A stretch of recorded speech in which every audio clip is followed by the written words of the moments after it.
Bonjour mesdames et messieurs, j'ai totalement loupé ma transi, mais c'est pas grave. Bonjour YouTube pour cette nouvelle review de Avimanga. C'est la deuxième fois qu'on l'a fait puisque j'ai été assez intelligent pour ne pas mettre l'enregistrement. Donc vous avez de la chance, vous allez avoir une synthèse très rapide. Désolé, coucou YouTube, bonjour YouTube, voilà. Allez. Bienvenue dans le nouvel overlay créé par Colette4577. Il faut aller la follow sur Twitch, évidemment. C'est une copine streameuse qui est évidemment dans le chat au bout. Et là, elle est là aussi, le petit lapin. Ici. Hop là, on a mon bureau. Et voilà, tout bug. C'est pas grave. C'est pas grave, c'était Audrey Hepburn dans l'Avimanga. Donc voilà, en bas à gauche, tout au bout, vous avez les scans. Vous avez la couverture ici, le chat au bout. Moi, en deux fois, en bas, au-dessus. Voilà. Et moi qui dis prout, aujourd'hui on va parler de Mao, un très bon, alors on va voir, un bon manga de Rumiko Takahashi. Lançons la présentation tout de suite, faisons ça. Mao est un manga de Rumiko Takahashi, édité par Glénat et sorti le 1er juillet 2020. Nanoka est la seule survivante d'un accident où elle a perdu sa famille, alors qu'elle n'avait que 7 ans. 8 années après, lorsqu'elle revient sur les lieux, elle se retrouve projetée dans le passé, à l'ère Taisho. Elle y rencontre Mao, un jeune garçon qui combat les démons à la recherche de la créature qui la maudit. Un destin hors du commun semble commander ces rencontres à la croisée de deux mondes.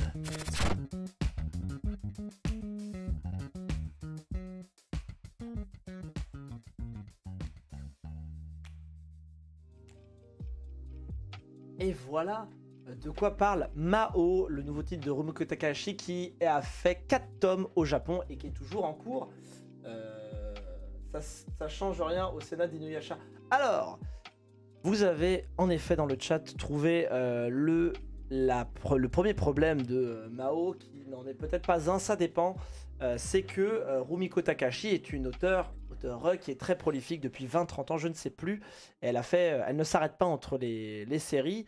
Et le problème de Mao, c'est que, et en même temps la force, c'est que c'est du Rumiko Takahashi. C'est-à-dire que ça va prendre les avantages, les faiblesses et les atouts de ce qu'elle fait. Je suis sur YouTube, oui tu es sur YouTube.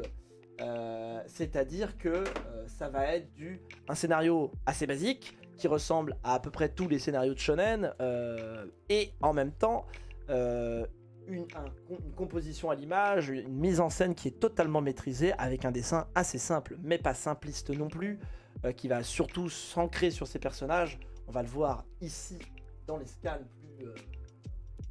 plus en zoom. Vous voyez, c'est des choses que sont capables de faire beaucoup d'auteurs de manga, avec des décors qui sont peu présents, malheureusement. Mais par contre, des personnages qui ont des bonnes expressions qu'on va bien comprendre, qui vont être tout dans la finesse. Mais par contre, un caractère design qui se ressemble d'année en année, ça on va pas se le cacher, et c'est ça le petit problème de Rumiko Takahashi. Malgré tout, on va suivre le personnage de, voilà, je vais pas me louper, Nanoka, le deuxième prise, on va pas se louper, Nanoka qui est le personnage principal. Alors pourquoi elle n'a pas le titre? Pourquoi c'est pas Nanoka et Mao? Eh bien parce qu'au Japon, on est sexiste, et puis c'est tout. Et que ça se vend mieux quand c'est un garçon, au secours, mais c'est comme ça. Qui, elle, aurait survécu à un accident quand elle était petite, et qui va pouvoir voyager entre plusieurs mondes à côté de là où elle a eu son accident. C'est-à-dire qu'elle va pouvoir entrer dans le monde des fantômes, des esprits, et aussi aller en 1920, à une époque, l'époque Taisho, voilà. Je l'ai dit dans la présentation, mais je ne sais plus. Parce que le Japon, voilà. Dans le Takobon, je sais pas c'est quoi le Takobon. Donc elle va pouvoir voyager entre différentes époques, mais c'est pas une machine à remonter le temps. C'est-à-dire qu'en plus le temps se passe différemment entre à quelle époque et dans quel monde elle est. Et donc ça va arriver à quelques problèmes avec sa famille, avec ses amis, et en même temps avec la quête principale qu'elle doit effectuer avec Mao, à savoir... non, ça change rien. Ça change rien du tout, Bray. Il y a parfois des décors, mais ils sont assez simples. Non.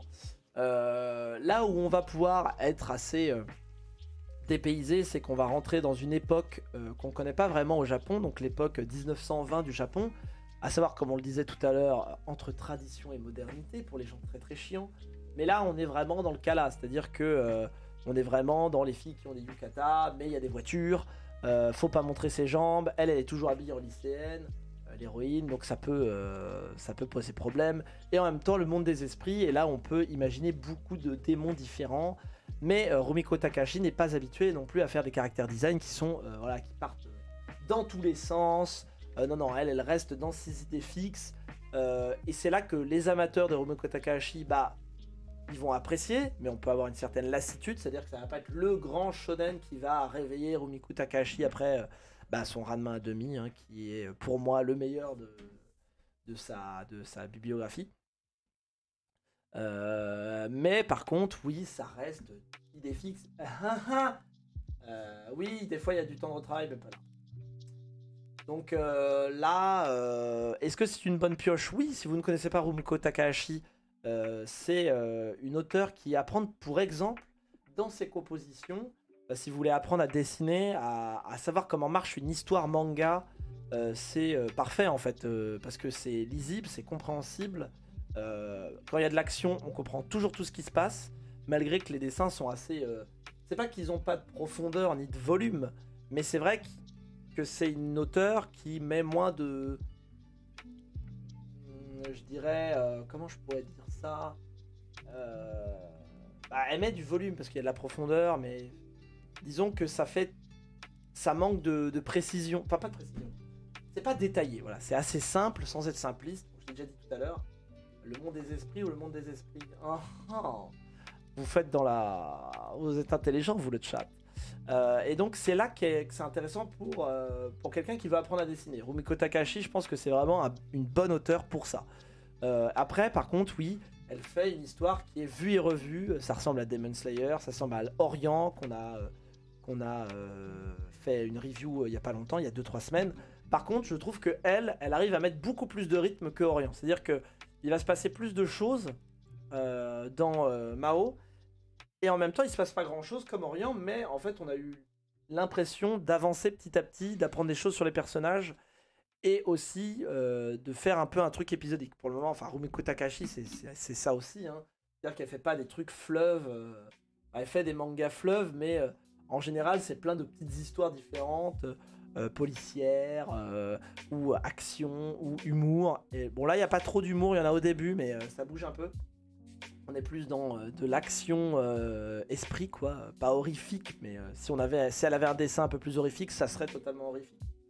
Mais là, on est plus sur voilà, de l'action sympa, avec des choses un peu cheloues qui se passent, vu qu'on est dans le monde des esprits japonais.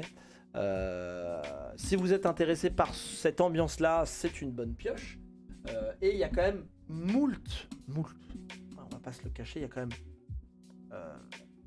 un maximum de mystère sur ces personnages principaux.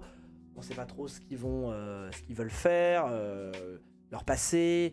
On se pose des questions sur comment ils sont, ce qu'ils sont. Je vais pas spoiler ni rien. Donc c'est ça qui est intéressant quand même dans cette création de Rumiko Takahashi. Par contre, oui, bah, faut attendre un peu, voir ce que ça donne pour plus tard. Pas un énorme manga, mais par contre, on est sur quelque chose que j'ai beaucoup d'affection. Rumiko Takahashi, de toute façon, je ne pourrais pas lui dire de mal sur elle, puisque je suis quelqu'un de totalement subjectif. Voilà. Je pense qu'on a terminé là sur cet avis manga, parce que voilà, il n'y a pas grand chose à dire encore. Les thèmes abordés, bon bah voilà, c'est les esprits, c'est un peu l'horrifique, c'est la quête de soi, ses origines, avec de l'action, mais pas de grands thèmes importants qu'on n'a jamais vu, quoi. C'est du déjà vu, mais bien fait. Voilà, c'est vraiment ça. Je pense sympa, mais sans plus. Bah, pour quelqu'un qui n'a jamais lu du Rumiko Takahashi, c'est intéressant parce que c'est une manière de faire. Pourquoi tu dis plus c'est-à-dire prout. C'est oui, là, oui, ça veut dire prout. Ah. C'est une manière de faire qui est très années 80 en fait.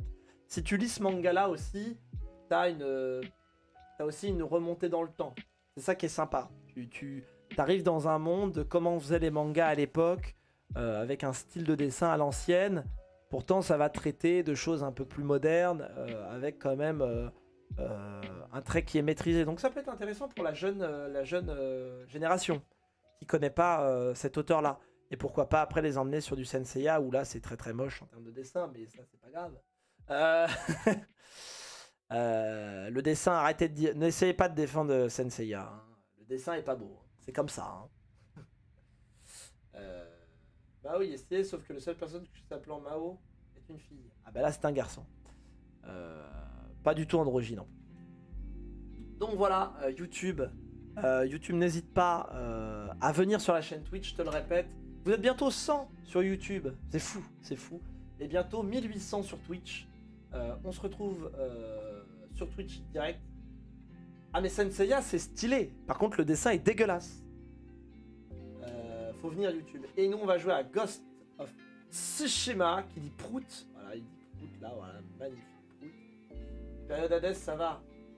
Non, mais oui, mais c'est inspiré, mais c'est moche. Pas déconner. Allez, à plus tard. On se retrouve la semaine prochaine pour un nouvel avis manga. Et à plus dans le bus. Au secours, boomer. Allez, on s'arrête là parce que sinon je vais dire beaucoup trop de conneries. Salut YouTube. Allez, salut YouTube.